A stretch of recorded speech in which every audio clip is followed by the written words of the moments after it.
د پاملرنې مؤسسې د ولایتي مسؤلینو په وینا دوی دا مهال د خوست په یو شمېر ولسوالیو کې بېلابېلې پروژې تر کار لاندې لري چې تیر کې د څښاک اوبو ګڼ شمېر پروژې پلې او ګټه اخیستنې ته سپارلې دي. د دوی په خبره لومړنۍ پروژه چې د قاسم کلي د اوبو ذخیروي بند جوړول دي د سیمې لسګونو خلکو ته پکې د کار زمینه برابره شوې او په بشپړېدو سره به د یادې سیمې سلګونه جریبه کرنیزو ځمکو ته د خړوب اوبه برابرې شي. د مسؤلینو په خبره هم مهاله په څلورو نورو ولسوالیو کې هم د ابیارۍ او استنادي دیوالونو رغولو د 300 کوچنیو پانګونو د ملاتړ د تولید 2 مرکزونو او حرفوي زده کړو روزنیزې پروژو پرانیسته کیږي چې د ټولنې په پرمختیا او د وګړو د اقتصادي حالت په ښه کولو کې د پام وړ رول لرلی شي.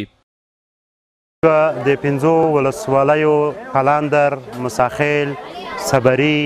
علشیر و تریزایی او ندرشاکوټ دپاره د کشفارورک پروژې چې د آبادۍ پروګرام په چوکاټ کې تطبیقیږي افتتاح درلودله د صبریو په ولسوالۍ کې. په دې کې عموما 15 لوی سټرکچرونه چې $90,000 قیمت لري شامل دي او په دغه پروژه کې 1500 کشفارورک مزدورانو ته کار پیدا کیږي.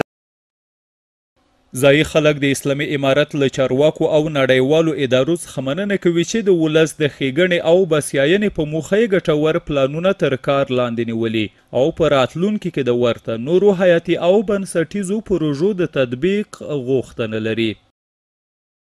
موږ کله دې شي ته ډېر ضرورت لرلو د لښتي دا کورس موږ ډېر خومو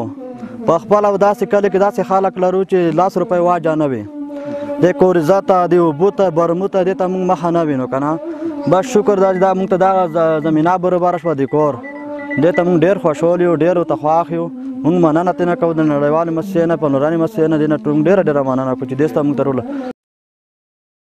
د یادونې ده چې د تیر کال په موده کې د خوست په بېلابېلو سیمو کې د څښاک پاکو اوبو او استنادي دیوالونو په برخو کې تر 500 پورې پروژې جوړې او عملاً ګټه اخیستنې ته سپارل شوې.